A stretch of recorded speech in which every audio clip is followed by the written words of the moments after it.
Good morning and welcome back. आज हम political geography के नए टॉपिक के साथ आपके सामने आए हैं। Buffer state and difference between frontiers and boundary. तो सीमांत और सीमाएं हम पहले पढ़ चुके हैं, उनमें क्या अंतर होता है यह हम जानेंगे। साथ ही अंतस्थ राज्य क्या होते हैं इसके बारे में हम आज के इस व्याख्यान में जानेंगे। मैं doctor Sandeep Yadav, associate professor in geography, government college Bundi. सीमांत तथा सीमा में जो अंतर है वो मुख्यतः हम उसको देखें तो इस प्रकार से है। सामान्यतः सीमांत तथा सीमा को एक दूसरे के लिए हम प्रयुक्त करते आए हैं, जैसे कि ये एक दूसरे के पर्याय हों, परंतु राजनीतिक भूगोल में दोनों का अर्थ अलग अलग होता है। सीमांत से एक क्षेत्र का बोध होता है, जबकि सीमा मात्र एक रेखा होती है। क्रिस्टॉफ और मूडी ने सीमांत तथा सीमा में निम्न अंतर बताए हैं।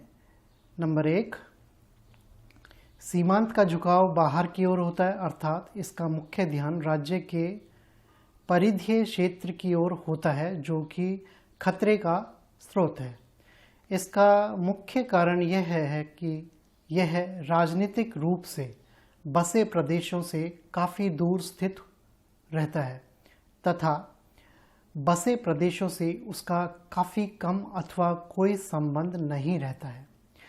मुख्य जन समुदाय शायद ही कभी सीमांत क्षेत्र के जनजीवन को सुसंगठित करने में प्रभावशाली भूमिका निभाता हो। सीमांत ना तो केंद्र से प्रभावित होता है और ना ही उसके किसी अन्य क्षेत्र से। दूसरी ओर सीमाओं का झुकाव आंतरिक होता है। इसका निर्माण तथा देखभाल केंद्रीय सरकार की इच्छाओं के अनुसार होता है। यह राष्ट्रीय तथा अंतर्राष्ट्रीय कानूनों द्वारा निर्मित होते हैं। सीमांत अपने निवासियों की बदलती इच्छाओं के अनुसार बदलते हैं, जबकि सीमांत के निवासियों के बगैर सीमांत की सही कल्पना नहीं की जा सकती। लेकिन सीमा का सीमावासियों से कोई सरोकार नहीं होता। फिर भी सीमा सिर्फ एक कल्पना नहीं है, बल्कि एक वास्तविकता है। यह क्षेत्रीय संप्रभुता की सीमा को प्रदर्शित करता है। दूसरा, सीमांत केंद्रापसारी शक्तियों का स्रोत होता है तथा इसका अपना सामरिक महत्व होता है। सीमांत से दुश्मन को बाहर करने के लिए इसको पृष्ठभूमि पर निर्भर रहना पड़ता है। इसलिए सीमांतों का एकीकरण बहुत ही आवश्यक है। इसके लिए उसे पृष्ठभूमि के राजनीतिक आर्थिक अस्तित्व के कारणों से भू राजनीतिक रूप से संबंधित होना चाहिए। वास्तव में सीमांत पृष्ठभूमि के आगे होता है, इसलिए इसके तथा पृष्ठभूमि के बीच प्रत्यक्ष संबंध नहीं हो पाता है। इससे यहाँ के निवासी अपने को अलग महसूस करते हैं तथा अपना एक अलग व्यक्तित्व विकसित कर लेते हैं, जो केंद्र सरकार के हितों के प्रतिकूल होता है। उसकी तथा केंद्र सरकार की विचारधारा के बीच क्षेत्रीय अंतर्क्रियाओं से उत्पन्न समस्याओं राज्य की एकता तथा अखंडता को खतरे में डालती हैं। दूसरी ओर सीमा केंद्राभिमुखी शक्तियों के स्रोत होते हैं, क्योंकि यह राज्य विचार के साथ साथ राज्य के उद्देश्य को परिलक्षित करता है। सीमांत एक संगठनात्मक कारक है। यह दो पृष्ठभूमियों के मध्य संक्रमण क्षेत्र होता है, इसलिए आपसी संबंधों के विकास में कई सुविधाएं उपलब्ध कराता है, क्योंकि यहाँ पर दोनों पृष्ठभूमियों के लोग आते जाते रहते हैं।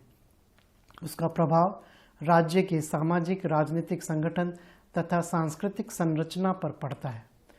ब्रिटिश राज के समय उत्तरी पश्चिमी सीमा प्रांत ने हिंदू तथा मुस्लिम समुदायों को पारस्परिक संपर्क स्थापित करने का एक सुनहरा अवसर प्रदान किया। इसके विपरीत सीमा एक पृथककारी कारक होता है। यह दो राज्यों के निवासियों की गतिशीलता के साथ साथ विचारों के प्रवाह में भी अवरोध उत्पन्न करता है।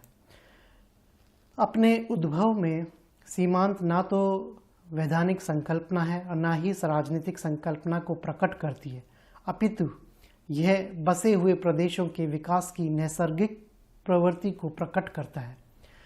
यह इतिहास का एक भूदृश्य है तथा ये अपने को दोहरा सकता है। कोई सीमांत कितना संगठनकारी है वह इस बात पर निर्भर करता है कि उसमें कितना आकर्षणकारी तत्व मौजूद है। दूसरी ओर सीमा हमेशा राष्ट्रीय तथा अंतर्राष्ट्रीय कानूनों से निर्धारित होती है तथा वैधानिक नियमों को अभिव्यक्त करता है। इसके स्तर तथा अन्य विशेषताओं में हर जगह एक रूपता पाई जाती है। सीमांत भौगोलिक प्रदेशों के बीच का संक्रमण क्षेत्र होता है, न कि राज्यों के बीच का। इसलिए इसका चरित्र प्राकृतिक तथा भौगोलिक होता है, न कि राजनीतिक, तथा यह भौगोलिक कार्य संपादित करता है। इसके विपरीत सीमाएं दो प्रभुता संपन्न राज्यों को अलग करती हैं। यह विशुद्ध राजनीतिक होता है तथा राजनीतिक कार्य संपादित करता है। सीमांत क्षेत्रीय होता है जबकि सीमाएं रेखीय होती हैं। बसे हुए प्रदेशों तथा सभ्यता के विकास के साथ ही सीमांत विलोपित होता जाता है और उसका स्थान सीमाएं ग्रहण कर लेती हैं। इस रूप में सीमांत ऐतिहासिक दृश्य है अथवा बीते दिनों की बात है। दूसरी ओर सीमा वर्तमान राजनीति का दृश्य है तथा वर्तमान राज्यों से संबंधित है। सीमांत प्राकृतिक हो अथवा मानव भौगोलिक, इसमें गति नहीं पाई जाती है। इसके कार्य तथा क्षेत्र में कुछ परिवर्तन हो सकते हैं परंतु वे वहीं रहते हैं। इसके विपरीत सीमाएं परिवर्तनशील घटना है तथा काफ़ी गतिशील होती हैं, क्योंकि इसका गठन अथवा निर्माण संधि अथवा समझौतों के आधार पर होता है। जैसे दूसरे विश्व युद्ध के बाद उपनिवेशों के समाप्ति पर नई नई सीमाओं का विकास हुआ है। पुनः सीमाओं का निर्धारण पड़ोसी राज्यों के मध्य शक्ति संतुलन की प्रत्येक अवस्था से भी प्रभावित होता है। समसामयिक विश्व में सीमाएं सामान्य हो सकती हैं। पृथ्वी का लगभग शुद्ध सर्वेक्षण हो गया है, जिससे यथार्थ रेखा द्वारा राज्य क्षेत्र को सीमांकित करना संभव हो गया है। भौगोलिक सूचना तंत्र तथा सुदूर संवेदन प्रणाली का विकास हो जाने से अशुद्धियों की संभावना न्यूनतम हो गई है। हालांकि सीमाएं कम स्थायी होती हैं, इसका संशोधन एवं समायोजन होता रहता है। सीमांत प्राय अंतस्थ राज्य की भूमिका में आ गए हैं, मतलब बफर स्टेट की भूमिका में चले गए हैं। अब बफर स्टेट क्या होते हैं? अंतस्थ राज्य विश्व राजनीति की उस यांत्रिक युक्ति को कहा जाता है जिसका उपयोग अंतर्राष्ट्रीय तनाव, विशेषकर दो बड़े राज्यों के बीच के तनाव को समाप्त अथवा भंग करने के लिए किया जाता है। अंतस्थ राज्य को एक विशिष्ट राजनीतिक परिमंडल के रूप में परिभाषित किया जा सकता है, जिसका स्थानिक आयाम अपेक्षाकृत छोटा होता है तथा यह शक्तिशाली और प्रतिद्वंदी पड़ोसियों के बीच नवीन क्षेत्रीय प्रारूप को सृजन करता है। यह अपेक्षाकृत लघु राजनीतिक इकाई होती है जिसकी कोई प्रतिबद्धता नहीं होती है, परंतु उसकी भू राजनीतिक अवस्थिति काफ़ी महत्वपूर्ण होती है। इसका अस्तित्व इसलिए कायम रहता है क्योंकि वह दो शक्तिशाली प्रतिद्वंद्वों को अलग करता है। यहाँ पर दोनों ओर के राज्यों की राजनीतिक और सांस्कृतिक विचारधाराओं का मिश्रण देखने को मिलता है। इस प्रकार के राज्यों का कोई जैविक विकास नहीं होता है, अपितु इन्हें विशेष भौगोलिक परिप्रेक्ष्य में सृजित किया जाता है। इसीलिए अधिकांश अंतस्थ राज्य इच्छाधीन होते हैं। स्पाइकमैन के अनुसार अंतस्थ राज्य दो बड़े राज्यों के मध्य स्थित एक छोटी राजनीतिक इकाई है। क्रिस्टॉफ के अनुसार अंतस्थ राज्य अंतर्राष्ट्रीय राजनीति में पूरी तरह से एक यांत्रिक माध्यम थे जो दो संभावित युद्धकर्ता राज्यों को अलग करते रहे तथा उनके मध्य संघर्ष को कम करते रहे। जर्मनी तथा फ्रांस के मध्य बेल्जियम तथा लक्समबर्ग अंतस्थ राज्य के उदाहरण देखने को मिलते हैं। शीत युद्ध के समय मध्य पूर्वी यूरोप, पश्चिमी एशिया तथा दक्षिणी पूर्वी एशिया के अनेक छोटे छोटे राज्य साम्यवादी, गैर साम्यवादी, राष्ट्रीयतावादी, उपनिवेशवादी वैचारिक संघर्ष के बीच अंतस्थ क्षेत्र के अंतर्गत आ गए, जिसे कोहेन ने छिन्न भिन्नता वाले प्रदेश की नाम दिया। यह सामरिक अवस्थिति वाला प्रदेश है जिसे अनेक परस्पर विरोधी राज्यों ने कब्जा कर लिया तथा यह समीपवर्ती शक्तिशाली शक्तियों के संघर्ष स्वार्थों के बीच फंस गया। अंतस्थ कटिबंध में स्थित राज्यों का एक समान हित या स्वार्थ होना आवश्यक नहीं है। उनके बीच परस्पर विरोधी स्वार्थ हो सकते हैं, परंतु उनका अस्तित्व इसलिए बना रहता है क्योंकि शक्तिशाली शक्तियों के लिए वे आवश्यक होते हैं, वे उसके अस्तित्व का कारण होते हैं।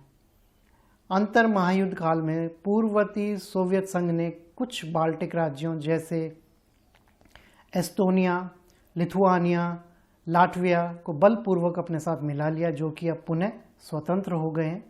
इससे उसकी सीमा पश्चिम की ओर आगे बढ़ गई। दूसरे विश्व युद्ध के बाद, विशेषकर युद्धोत्तर काल में, शीत युद्ध के आरंभिक समय में पूर्ववर्ती सोवियत संघ ने काफ़ी संख्या में पूर्वी यूरोपीय राज्यों को अपने राजनीतिक प्रभाव क्षेत्र के अंतर्गत ला दिया। इसमें पूर्वी जर्मनी भी शामिल था।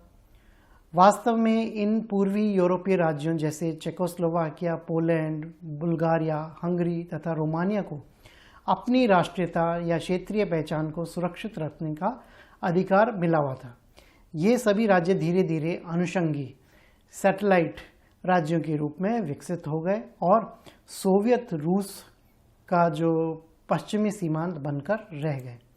अपनी क्षेत्रीय साम्यवादी विचारधारा के प्रति राजनीतिक प्रतिबद्धता तथा पूर्ववर्ती वार्सा संधि के सदस्य होने के बावजूद वे सभी मिलकर पूर्ववर्ती सोवियत संघ तथा शक्तिशाली नाटो राज्यों के बीच एक बड़े यूरोपीय अंतस्थ क्षेत्र का निर्माण करते थे। इस अनुषंगी राज्यों के सृजन की आवश्यकता पश्चिमी यूरोपीय देशों की अपेक्षा सोवियत रूस को अधिक थी। यद्यपि उनके अस्तित्व का कारण सोवियत संघ से जुड़ा था, वे सर्वाधिक अस्थिर अंतस्थ क्षेत्र के रूप में कार्य किए तथा एक और तो पश्चिमी यूरोपीय राज्यों को असीम सुरक्षा प्रदान की, तो दूसरी ओर सोवियत संघ को भी इससे सुरक्षा मिली। 1914 में ब्रिटिश भारत तथा तिब्बत के मध्य शिमला समझौता हुआ था, जिसके दो प्रमुख उद्देश्य थे कि भारत तथा तिब्बत के बीच असम हिमालय के उच्चतम जल विभाजक पर्वत श्रेणी शिखरों के सहारे मैकमोहन रेखा के सीमांकन के द्वारा सीमा को परिभाषित करना, और दूसरा बाहरी तिब्बत को चीन तथा ब्रिटिश भारत के बीच अंतस्थ क्षेत्र के रूप में विकसित करना। वास्तव में 1905 से ही तिब्बत ने अंतस्थ क्षेत्र के रूप में कार्य करना प्रारंभ कर दिया था, जब इसके स्वतंत्रता को चीन ने मान्यता प्रदान की थी। हालांकि शिमला समझौते ने तिब्बत को दो भागों में विभाजित कर दिया, आंतरिक क्षेत्र तथा बाह्य क्षेत्र। आंतरिक तिब्बत चीनी सत्ता के अधीन रहा, जबकि बाह्य तिब्बत को अपने भविष्य निर्धारित करने के लिए स्वतंत्र छोड़ दिया गया तथा बाह्य तिब्बत के दक्षिणी सीमा को मैकमोहन सीमा के रूप में मान्यता दी गई।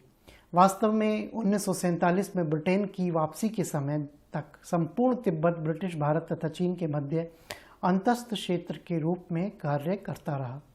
1950 के दशक में चीन तिब्बत की ओर बढ़ा और उसे अपनी मुख्य भूमि के साथ मिला लिया तथा तिब्बत मामले पर भारत का यह सुस्पष्ट आश्वासन प्राप्त करने में सफल हो गया कि तिब्बत चीन का अंग है, जिसकी उसकी अंतस्थ की प्रकृति समाप्त हो गई। हालांकि तिब्बत ने चीन द्वारा अधिग्रहण के प्रयास का भरपूर विरोध किया, परंतु वह अपने विरोध में कामयाब ना रहा। वह साम्यवादी चीन की शक्ति के आगे विवश था, जबकि उसका दक्षिणवर्ती पड़ोसी भारत ने चीनी विस्तार को समर्थन कर दिया। तिब्बत को पूरी तरह चीन में मिला लेने के तुरंत बाद तिब्बत का चीनीकरण प्रारंभ हो गया, जिसके तहत चीनी जनसंख्या को नियोजित तरीके से तिब्बत में बसाया जाने लगा, अथवा चीन ने तिब्बत में बलपूर्वक स्थानांतरण को बल दिया, जिसके परिणाम स्वरूप तिब्बत के जनसांख्यिकी संरचना में परिवर्तन हो गया। तिब्बत पर चीनी दावों की वह चीन का एक अंग है, भारत द्वारा मान्यता प्रदान कर देने से बाद में संपूर्ण चीन भारत सीमा की वैधता पर प्रश्न उठना स्वाभाविक था, और आज जो लद्दाख क्षेत्र में हो रहा है वह इसी का परिणाम हम कह सकते हैं। वैसे तो अब अंतस्थ राज्यों की भूमिका नगण्य हो गई है, क्योंकि शीत युद्ध समाप्त हो चुका है। शीत युद्ध के समय के जितने भी अंतस्थ राज्य जो सोवियत रूस की जो वार्सो संधि थी और संयुक्त राज्य अमेरिका की नाटो संधि के बीच बने थे, वो स्वतंत्र हो गए हैं और एक नई इकाई के रूप में या नए राज्य के रूप में कार्यरत हैं। तो आज के समय में इनकी उपयोगिता लगभग क्षीण हो गई है क्योंकि शीत युद्ध समाप्त हो चुका है। लेकिन फिर भी कुछ प्रसारवादी शक्तियां जैसे चीन अब भी दूसरों की सीमाओं को हड़पने की कोशिश में, फिराक में लगी रहती हैं।